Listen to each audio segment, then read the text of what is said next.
Very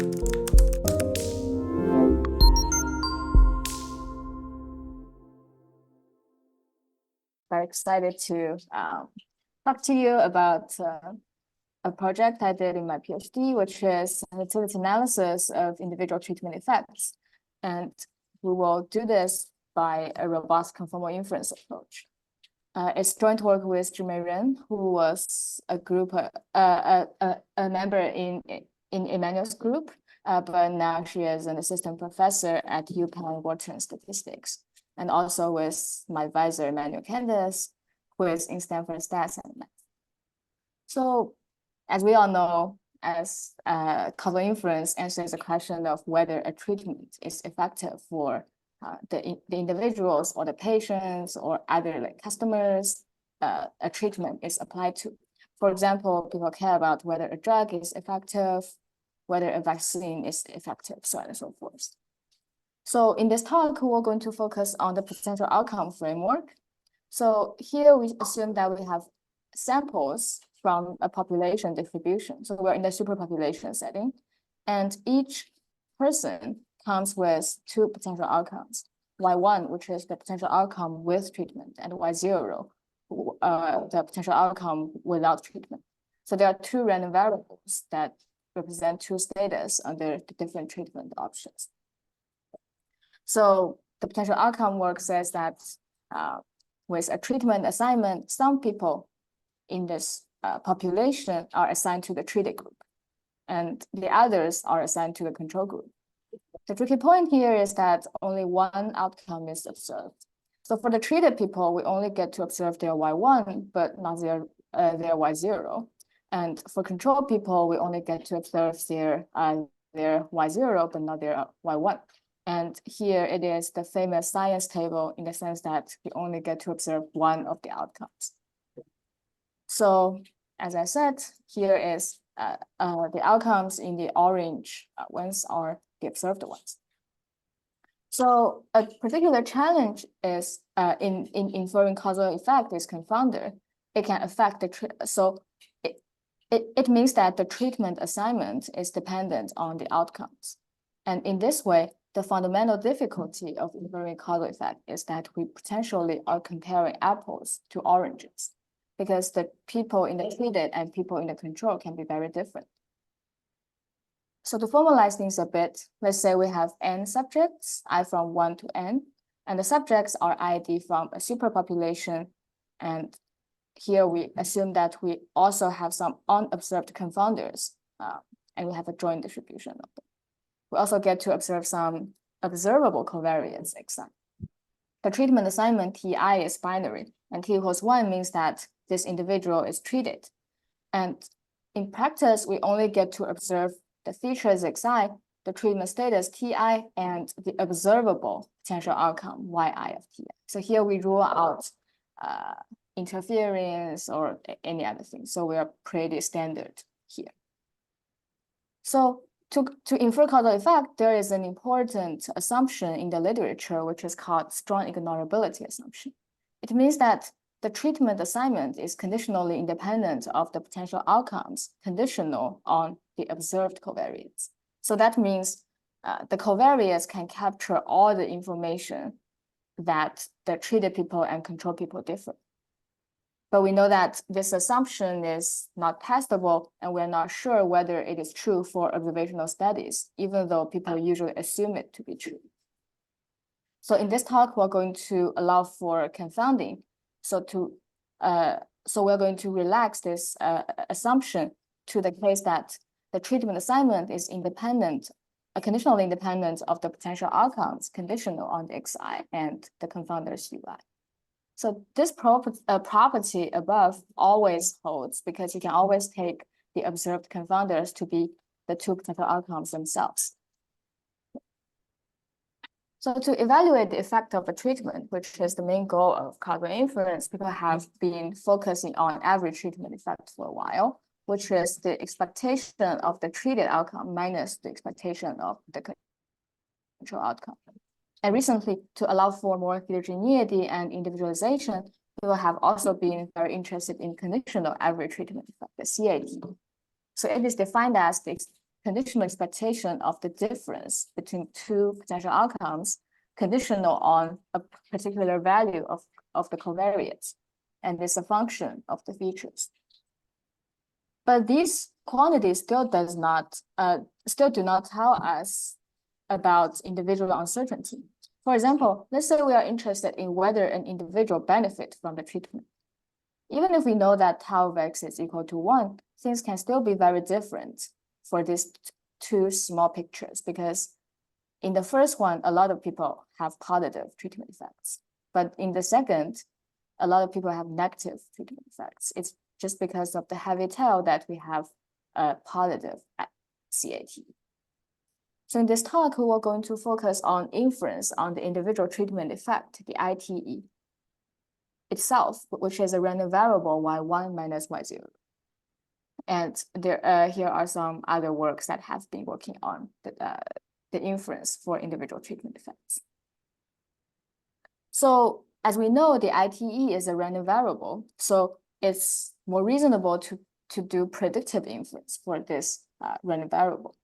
So our goal is as follows. For some test unit, it's like some new unit that we are interested in, we want to construct prediction interval C hat that can depend on the covariates such that it covers the new potential, the new ITE with a prescribed probability. So to do this, the main assumption in prior work is, again, strong ignorability assumption. So it turns out that if the strong ignorability assumption is true, we have a way to construct the kind of prediction interval that satisfies this property. So in this talk, we're going to focus on the question, what happens if strong ignorability does not hold, and how to reliably infer the ITE under unmeasured confounding. And before we dive into more details, I'll briefly talk about our general proposal. So let's say we are interested in whether y1 is larger than y0 for an individual. So basically, if y1 is larger, it tells you that the individual actually benefits from the treatment. So here the challenge is we do not know whether the strong ignorability is true, and we want to gradually allow more and more confounding. So what we're going to do is that we will use a sequence of confounding levels that are indexed by a parameter gamma. So gamma is always larger than 1, and if it is either equal to 1, it means no confounding or strong ignorability. So here we plot it up on the x-axis, it is the confounding level gamma. So our method can construct prediction interval at each confounding level, and they are nested in the sense that as we allow for more confounding, our prediction interval has to be wider to allow this kind of errors. So after getting this kind of sequence, we are going to look at this prediction interval. So in this sense, if the prediction interval does not overlap with the negative values, it means that we have confidence in the positive treatment effect.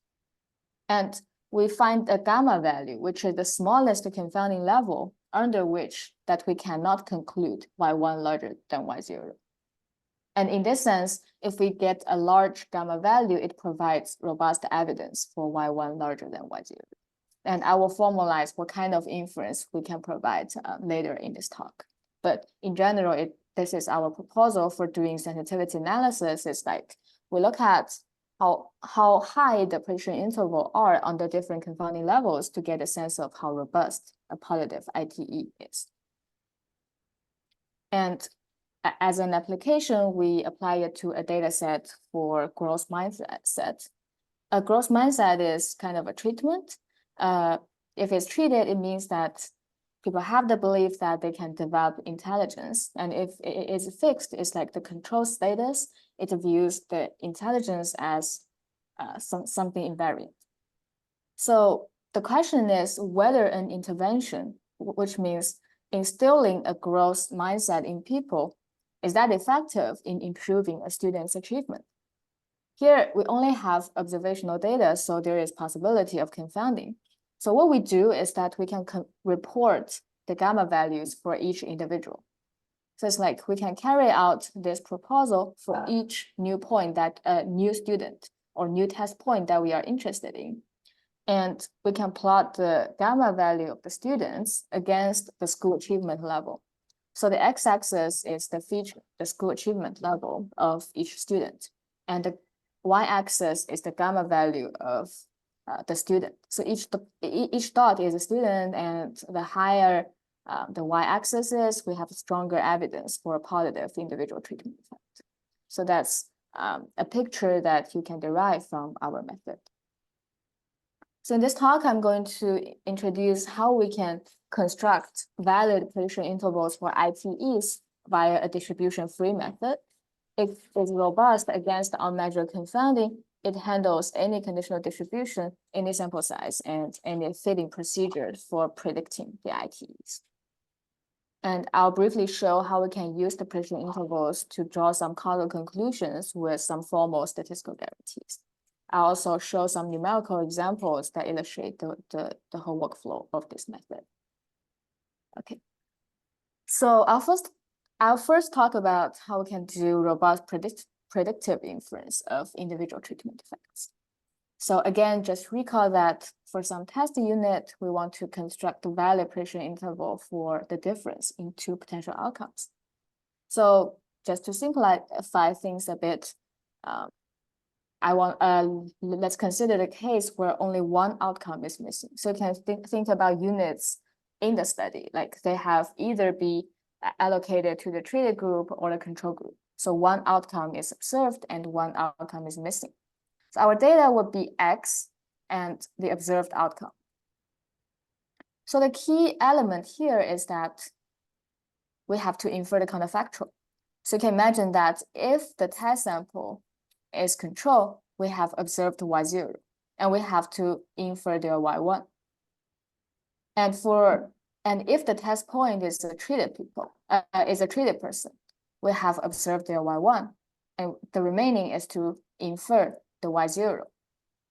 But to have information about this kind of counterfactual, we have to use the data from the opposite group. So for example, let's say we want to infer Y1 for a control unit. We have to use data for Y1, which are from the treated group in the training data. Or vice versa, we have to use Y0 in the control group. And here, let's formalize the counterfactual prediction as constructing a prediction set which covers the counterfactual conditional on the treatment status. And we want to do this when the training data is confounded. So that's basically our setup. Feel free to interrupt me if you have any clarification question.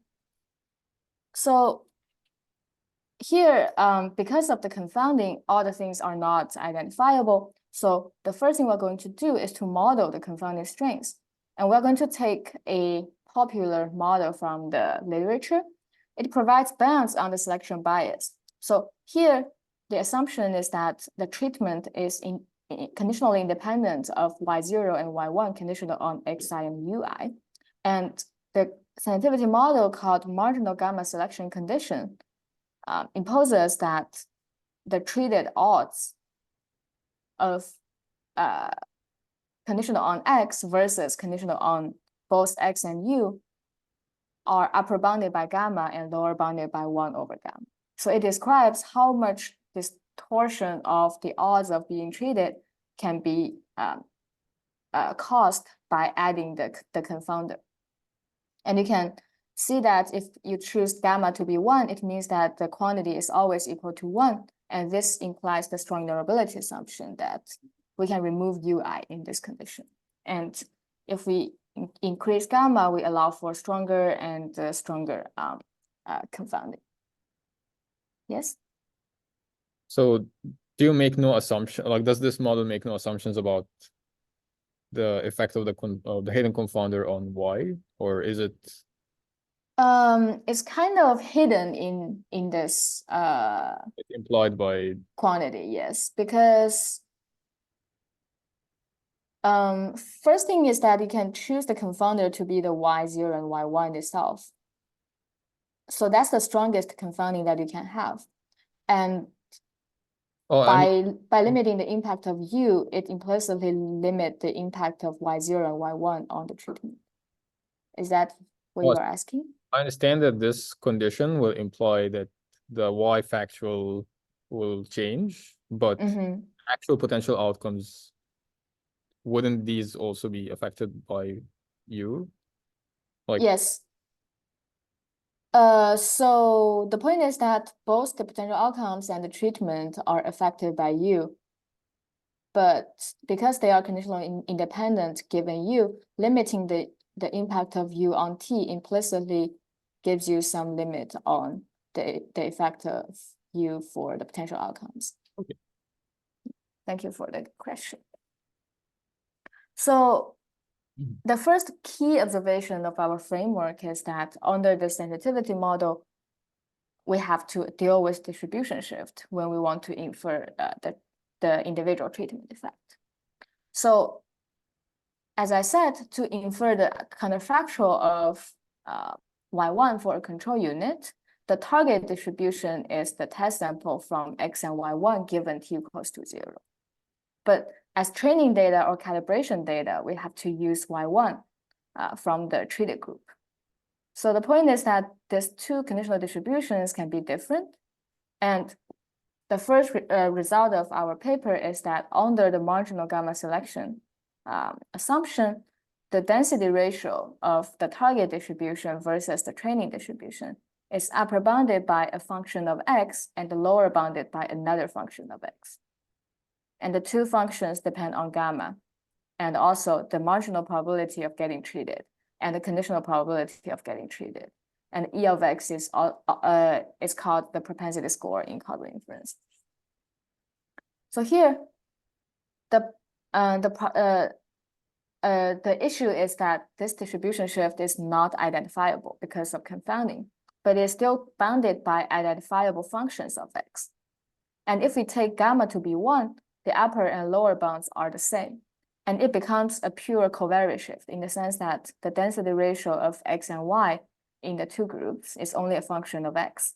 So the distribution shift is purely captured by x. So it is the covariance shift case, and the previous work of Lei and Candice have addressed this problem under the weighted conformal inference framework.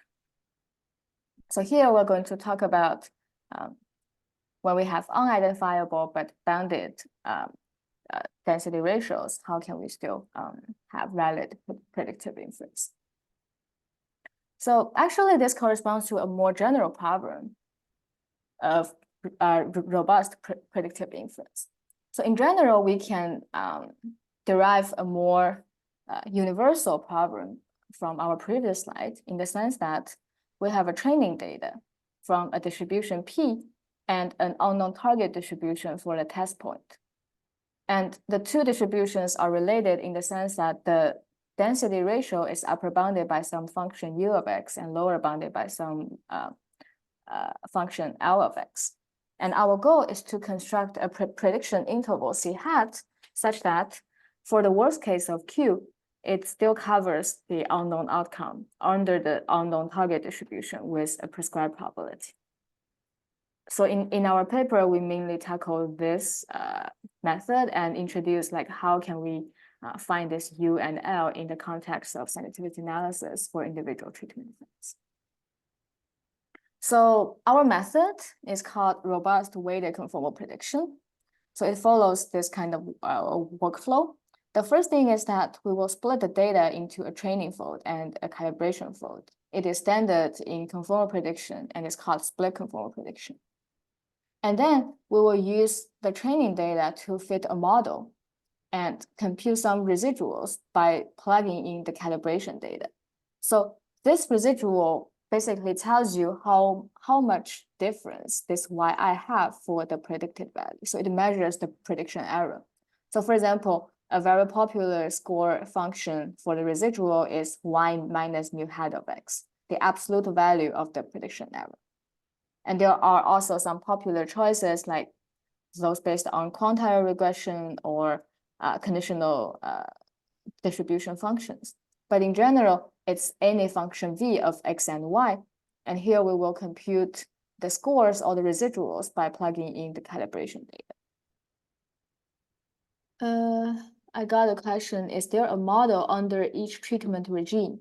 So we don't posit any model for how the potential outcomes depend on X, but we have to fit a model for prediction. It's like you can fit an arbitrary neural network or random forest, so on and so forth. And the fitting model is the mu hat. And to calibrate the prediction interval, we will rely on a score function that also involves this prediction model. I hope that answers the question. And then I'm just wondering where our treatment, like how we abstract away the treatment here. You mean, what do you mean by abstracting the treatment?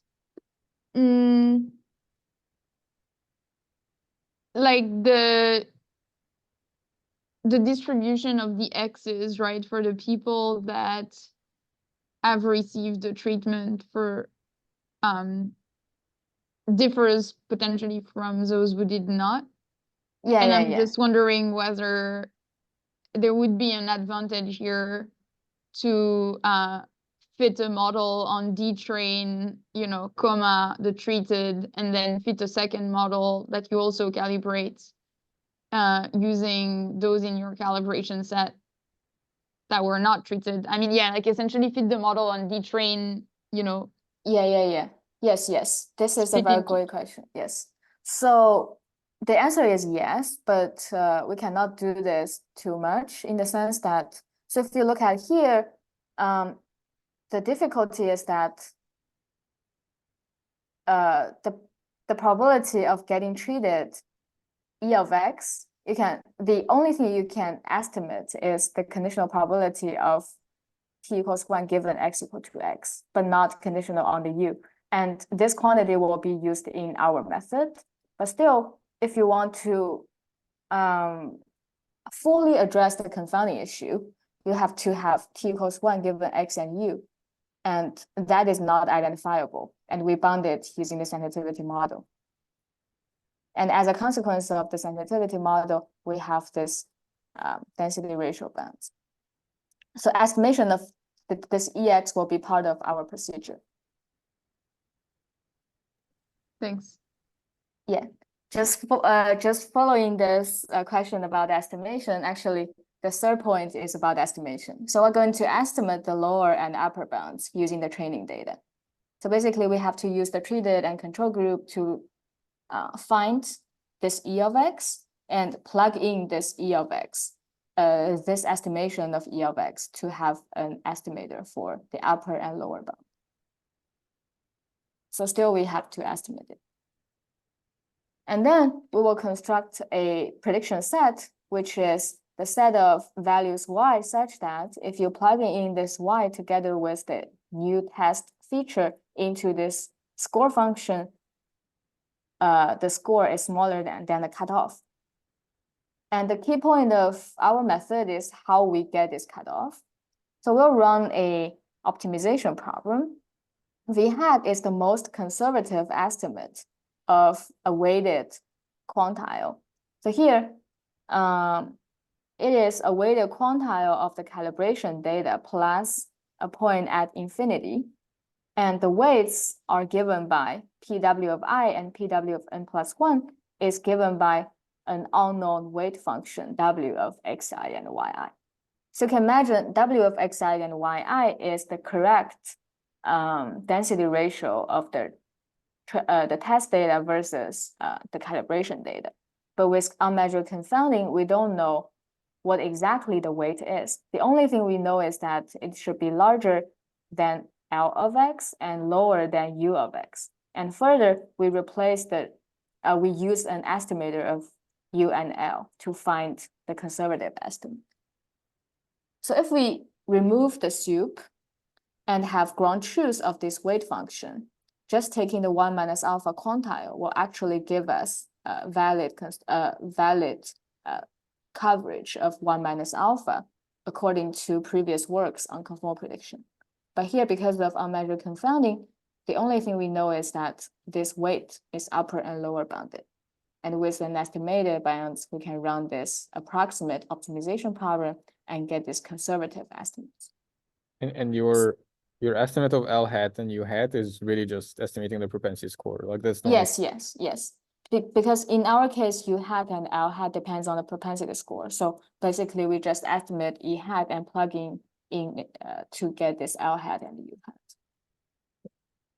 So again, this V hat is a conservative estimate of the correct adjustment if the true knowledge of these weights were known. Is there an intuition on why the solution to this optimization problem is not just plugging in U hat or L hat in the numerators and denominators? Or like, is the solution something in the middle? Yeah, it's something in the middle. It's like, you can think about in which cases you will get the largest quantile for this quantity. So to get a quantile, you will rank all the calibration score and plus infinity, and you get and you have a weight for each data point, and you cut off when the cumulative proportion is 1 minus alpha. So a conservative way is to reweight all the smaller, to push the weights of the smallest ones to the largest possible, and push the weights of the largest scores to the smallest possible. Yeah. So at each point, you have to do this for different cutoffs. So it's not just plugging in upper bounds and lower bounds. It's still plugging in lower and upper bounds, but it's upper bounds for some units and lower bounds for some other units. Yeah. So as you have said, we actually have an efficient way of computing this conservative cutoff. And the idea is to give the largest weight to some of the scores and the smallest weights to some of the scores. So the first thing we're going to do is that for the calibration scores that we have plugged in, we get the order statistic. And for the smallest ones, we plug in the smallest score, the smallest weight, and here again. And for the largest ones, we plug in the largest score, and also the largest score for the new test point.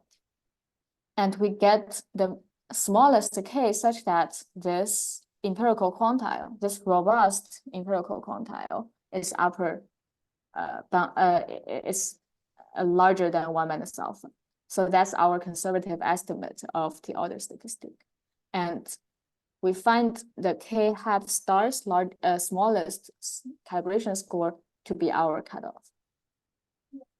And we can show that it is optimal under the constraints on unknown weights.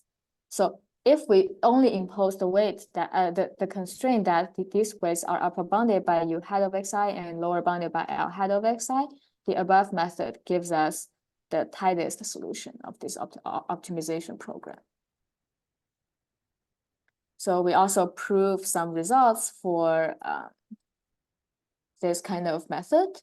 We show that under marginal gamma selection, we have that the probability of covering the unknown test outcome under the unknown unidentifiable test distribution is upper bounded by 1 minus alpha plus minus a worst case gap. And the worst case gap depends on the positive part of L hat minus the true weight. So the point is that it only causes some issues if L hat is too aggressive. It's like, it's still fine if it is not accurate, but still smaller than the actual weight. It can only incur a gap if it is larger than the weight. And similarly, we have this kind of error bound for caused by U hat. It is the negative part of U hat minus W. So the point is that it will be fine if U hat is not accurate, but still larger than W. But it will be problematic if it is smaller than W. And here it's similar. And these like smaller quantities are mainly from our analysis. So if we have that the true weights are upper bounded by U hat and lower bounded by L hat, we have exactly valid coverage. So you can imagine that you probably have very conservative estimates of U hat and L hat. They can be very off from the true bounds, but it's still fine. Or it can be smaller or larger than it can be too aggressive compared with the true upper and lower bounds, but you can imagine that this true weight is something in between. So there is still some buffer for allowing for some coverage. And here I want to mention that at that time, there was an independent and concurrent related work, which does a similar thing than us for this kind of robust optimization problem with a complementary analysis. Okay, so that's the method for marginally valid prediction intervals. Here, here is another variant of our method, but with slightly different ideas that give you some pack type validity for the prediction interval. So here, we aim for a coverage conditional on the known data. So you can imagine that you are a data scientist and you are given a set of calibration data. And you want your method to be good for this specific calibration data instead of like averaging over 1,000 data scientists with 1,000 calibration data points, most of them are correct. So it's kind of a slightly stronger guarantee, and there have been some works that are interested in this kind of calibration conditional guarantee. But in a nutshell, what we want to aim for is that the conditional coverage, conditional on the calibration data, is lower bounded 1 minus alpha with high probability. So for the prediction interval, we are still going to look at the form of the set of y such that v of x and y is smaller than a cutoff. It's still very similar to conformal prediction and also our previous method. But here, the tricky point is how can we choose this cutoff to make sure this property is true? And here we use a simple observation. So the conditional probability of y belonging to this prediction set in this form is equal to this equation. It is the conditional probability of v of xn plus 1 and yn plus 1 lower bounded by v hat. And if this v hat is fully determined by the calibration data, which is true in practice, it is the cumulative distribution function of this score function at this cutoff v hat. So here we use the fact that xn plus 1 and yn plus 1 is conditionally is independent of the calibration data, and v hat is fully determined by the calibration data. So once we have this equation, we just have to find v hat as a conservative estimate of the inverse function of f tilde at 1 minus alpha. So if we have ground truth of this cumulative distribution function, we can just invert it as 1 minus alpha as the v hat, and everything will be fine. And with our estimate, with our data, we have to have a conservative estimate of this quantity. Isn't this relevant for all conformal prediction? Like even if you don't have distribution shift or anything, like yes. That would be a general idea. So if you have IID data, it's also finding a conservative estimate of this quantile, so on and so forth. And here, with this confounding, we have a specific way to find this conservative estimate. But aren't you worried about the efficiency of these intervals if you are like doing already conservative adjustment for the weights, but then you also want the pack bound, so probably this will be even more.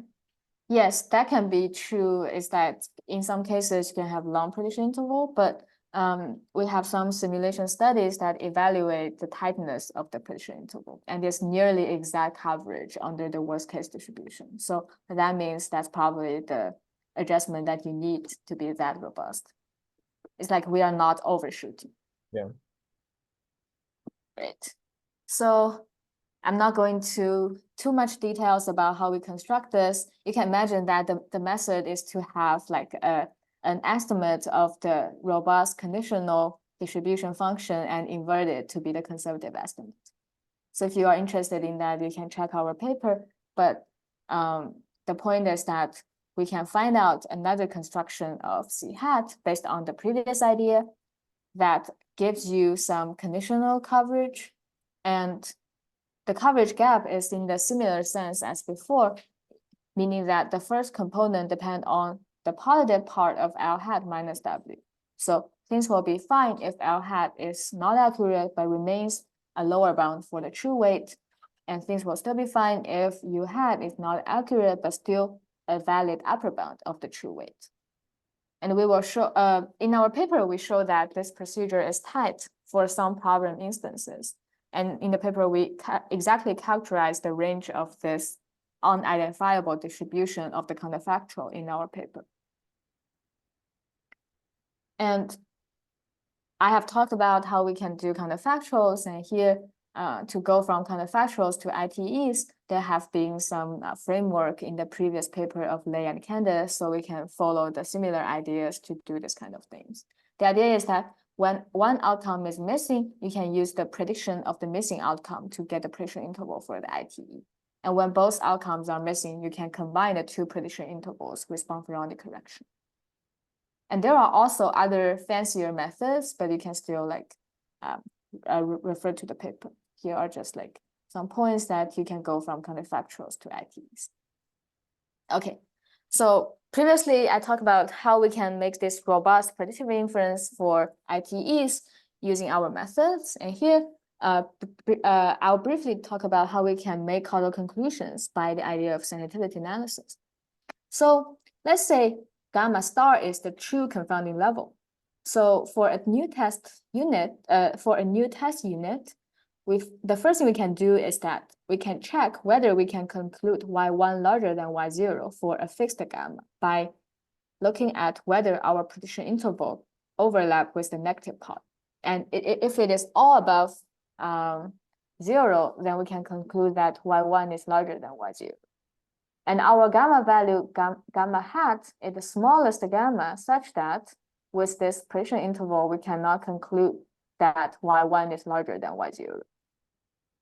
The takeaway or the interpretation of this result is that we can conclude a positive ITE unless the true confounding level is larger than gamma hat. And formally, the statistical guarantee we can have is that the joint probability of y1 smaller than y0 and gamma hat larger than the true confounding strings is upper bounded by alpha. So that's the guarantee, the type 1 error we can get from our sensitivity analysis.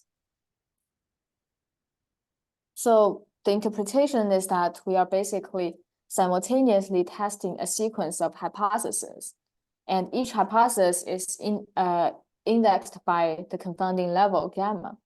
Under the null hypothesis, it means that y1 minus y0 is in a pre-specified set, for example, the negative part, and the true confounding level is below gamma. So rejecting this null hypothesis means that either the causal conclusion of y1 minus y0 in the set is not true, or the true confounding strength is actually larger than gamma. So that's similar to the ideas of like the ideas in classical sensitivity analysis. It's like you look at the largest confounding strengths that you can reject some null hypotheses. Here are some statistical ideas of family-wise error rate control behind our method, but let me skip this. Okay, maybe I still have a few minutes. I'll quickly talk about some numerical and real data examples. Basically, the idea is that we have to be conservative, but maybe our method is tight enough so that that's the correct amount of adjustment you have to make. So we use a confounded simulation setting to predict the counterfactual distribution of y1 for a superpopulation distribution. Here are ways we generate the population model. So there is a confounder, and the strength of confounding is controlled by this level gamma, and we try different treatment mechanism for different gamma. So that gives rise to a bunch of different data generating process, and they generate different observed distributions. And we apply our method to this kind of adversarial distribution because we designed the data generating process to be close to the worst case, according to our theory. So here is the average coverage for our method versus the vanilla method, assuming strong ignorability. So the solid line is the average coverage of our method at different confounding levels for a different target coverage level. So you can see that it's all above y equals to x, meaning that they are correct, even if the propensity scores are estimated. So it means that our method are valid. And if you look at the dashed lines, these are the coverage level of the confounding unaware method, meaning that you pretend that it is strong knowability and you apply the method for the strong knowability assumption to this confounded data. And you can see that it misses the coverage by a large amount. And also our solid lines are very close to y equal to x, so it's kind of tight in terms of this adjustment. And we try the coverage of the second procedure. It's like we look at the worst case CDF and get a pack type guarantee. And this is the worst case.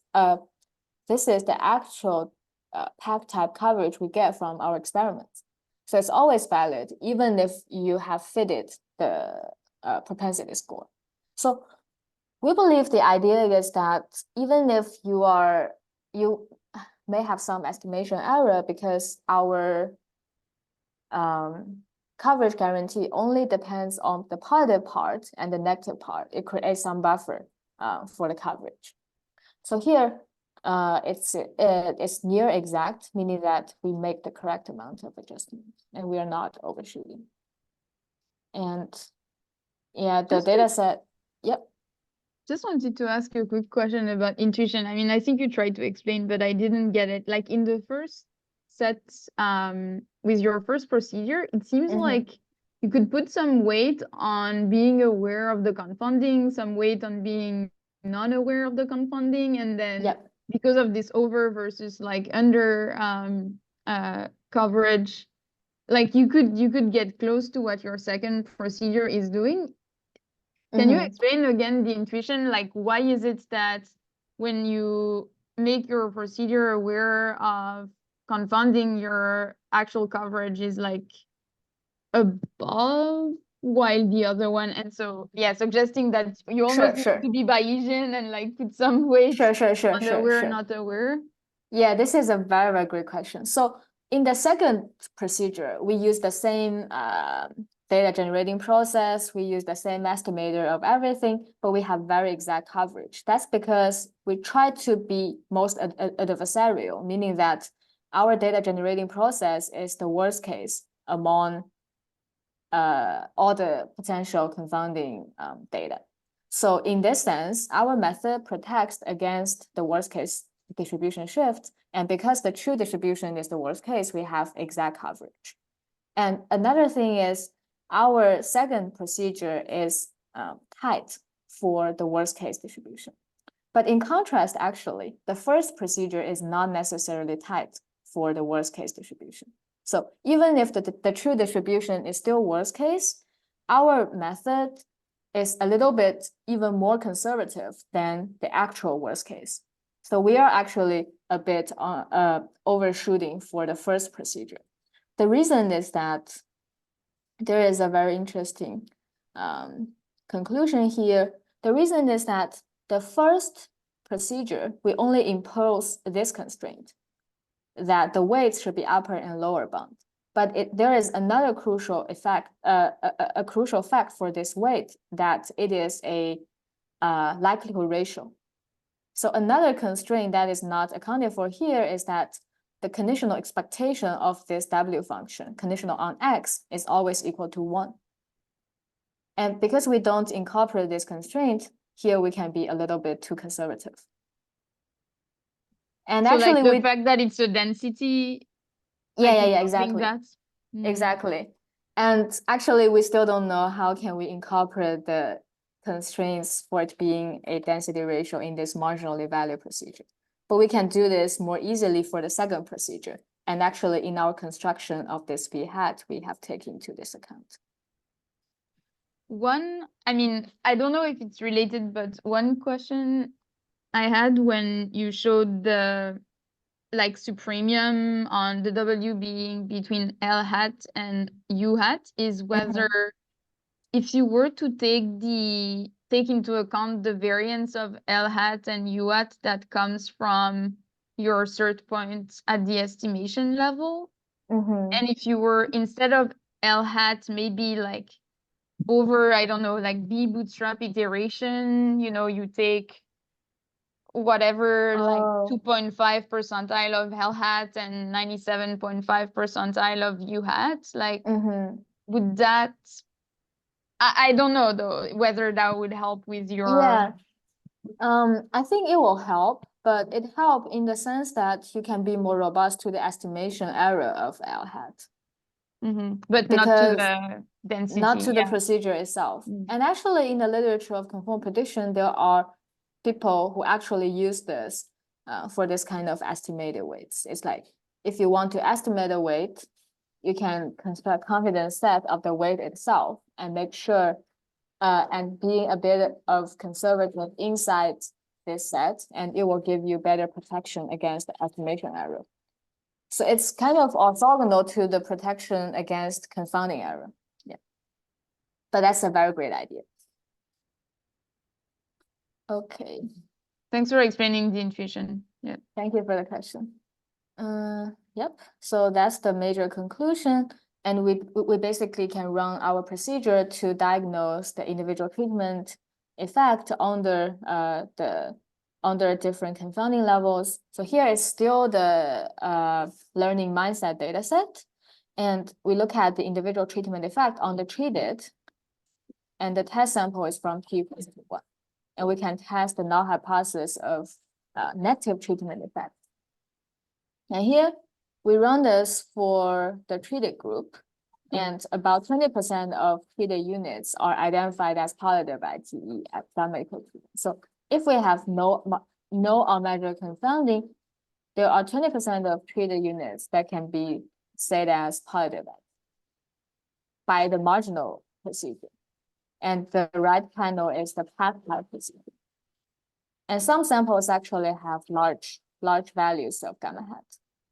And here we have, we see that the pack type procedure is like the second procedure, slightly higher power, but it can be more variable compared with the marginally valuable. And again, it is the picture that we show at the beginning of the paper. We can use the this scatter plot of the gamma value versus some features of the units to give some insights of the individual treatment effect. So from this picture, it actually seems that students with moderate levels of school treatment have stronger individual treatment effects. Cool. So maybe it's time to wrap up a bit. In this paper, we propose a distribution-free method that can construct value prediction intervals for ITEs that are robust against unmeasured confounding. And method-wise, we have to extend conformal inference to settings beyond ID data or covariance shift. And we show how we can conduct sensitivity analysis on ITEs, and we use some numerical examples and and real data to show the performance of the proposed methods.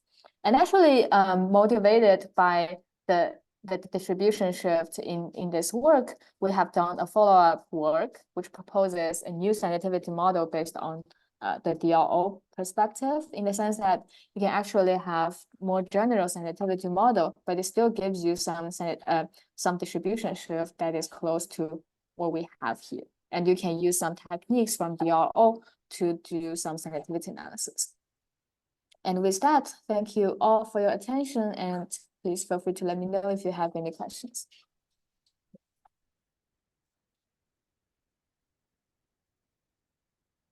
Thank you so much.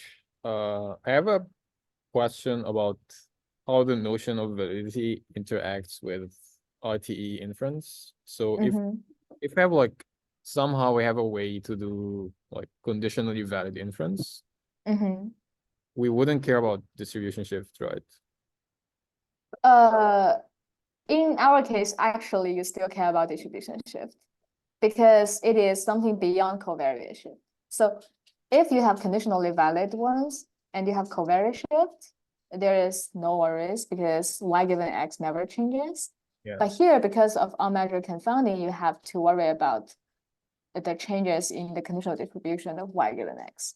And you still have to be somehow robust to this kind of conditional distribution shift. So is this like just a result of y given x not being identifiable, that your intervals would cover the wrong. Yes, yes. Okay. Actually, we have like a more fine-grained result for the distribution shift here. So here I say that the marginal density ratio is upper and lower bounded by two functions. And actually it is it consists of two components. The covariance shift is actually identifiable in terms of the propensity score of x. But the conditional distribution of y given x are actually upper and lower bounded by some function. So that's kind of identifiable covariance shift plus unknown but bounded conditional distribution shift. I see. And let's say that there's no hidden confounding. How are you thinking about the, like, because like ideally you would want to have some sort of condition validity anyway. So what's the trade-off in terms of efficiency between doing this weighted conformal prediction approach versus going for like a stronger notion of validity, which will automatically take care of the distribution shift? Is there like a sweet spot of like where you would prefer one over the other, or? That's a very good question. Honestly speaking, I don't know. So there is a trade-off in theory in the sense that fully conditionally valid inference is of course very nice, but it's very difficult to achieve.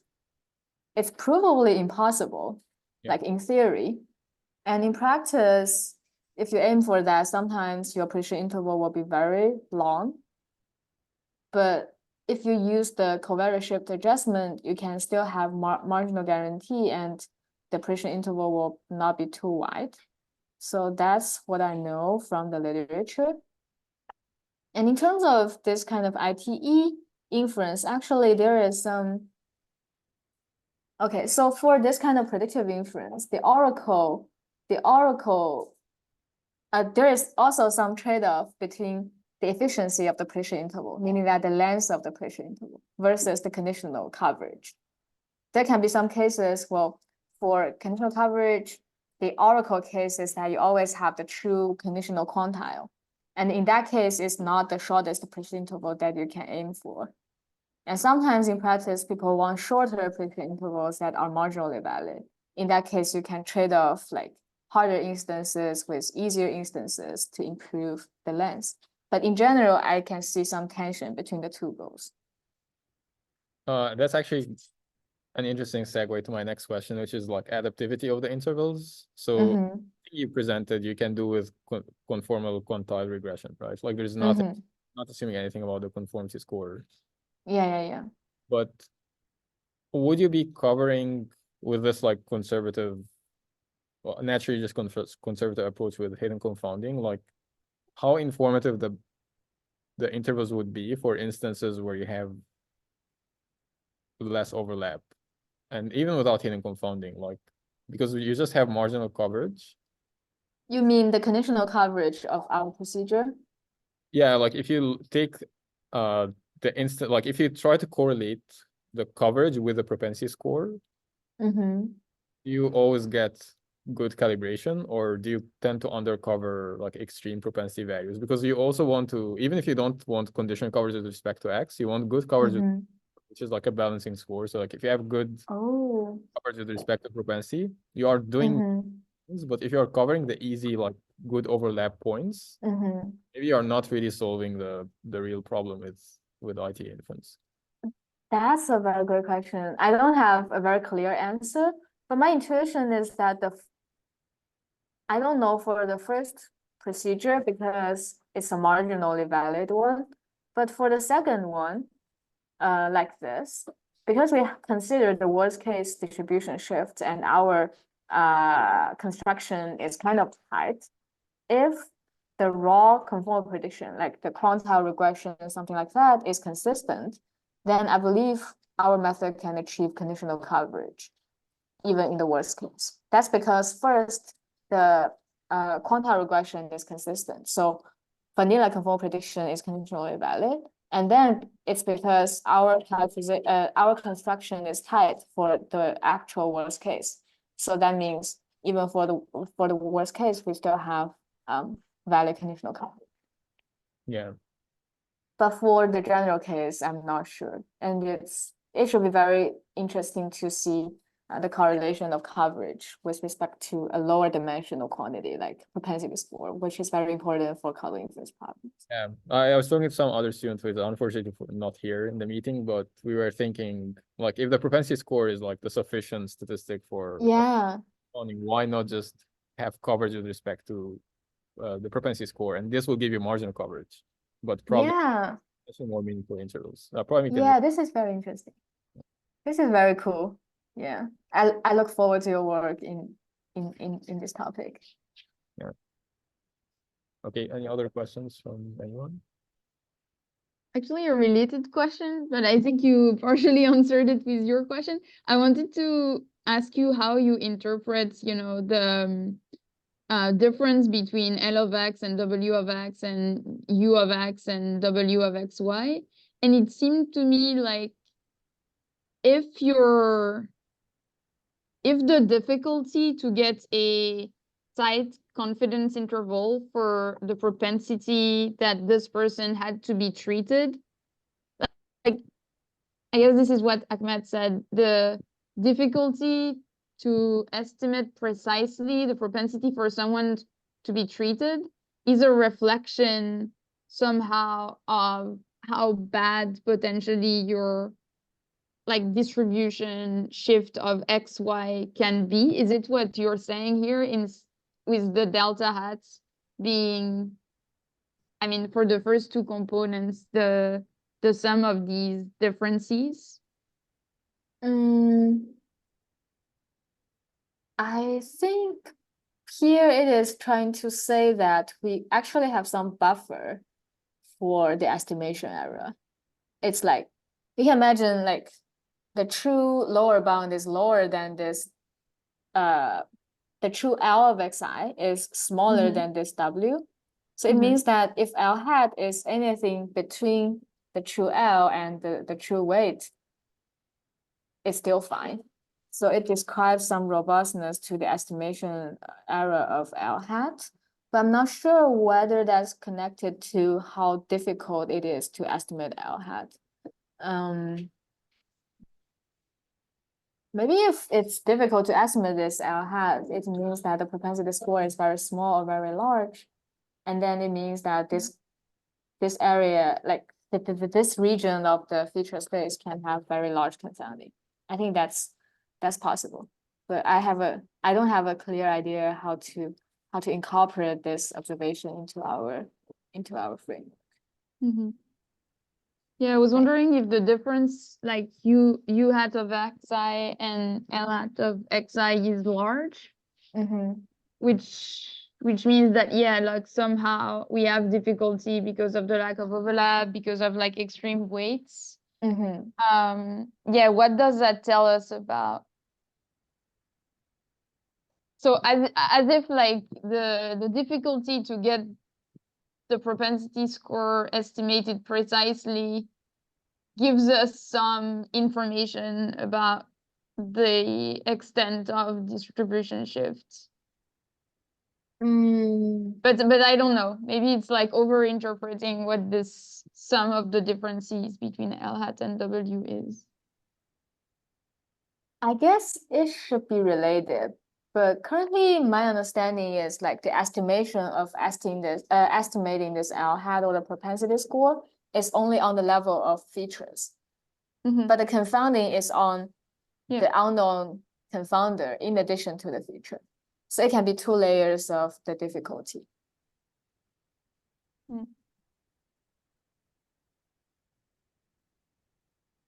Yeah, but it should be reasonable. No, I just wanted to say like I want to like read your paper fully to compare with, in epidemiology what they call the E-value, which goes back to like Ahmed's first question where they assume,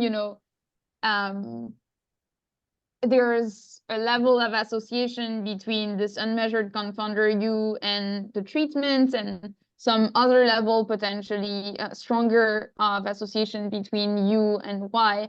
And so it seems like, you know, they're making more assumptions actually when they're formulating their sensitivity to unmeasured confounding, because like they're positing two strengths instead of solely one. So anyway, so that's why I was just trying to like interpret how the link between the distribution of X, the distribution of the propensity score, and that of X and Y here jointly goes in your procedure that like somehow should summarize why in their case with this E value they need to assume two. It's almost as if they had gamma 1 and gamma 2, I guess, in their case. Yeah. I think this makes total sense. So here we just use the marginal gamma selection model because it's kind of popular recently in the literature of sensitivity analysis. But parallel to this, people are also considering like if we can characterize the correlation of the hidden confounding both to the treatment and to the unknown outcome, they can actually have more informative sensitivity analysis. And so we also sometimes talk to people and people say, can we also assume how the Y is related to the potential to the unmeasured confounding and have more informative sensitivity analysis? And I think that's definitely very meaningful. And the person who came up with this E-values is one of our colleagues. He's a professor in Berkeley. Sure. Yeah, he's very famous. Okay, any other questions? Okay, thanks again, Ying. Thank you again for having me. Thank you and thank you for the great questions.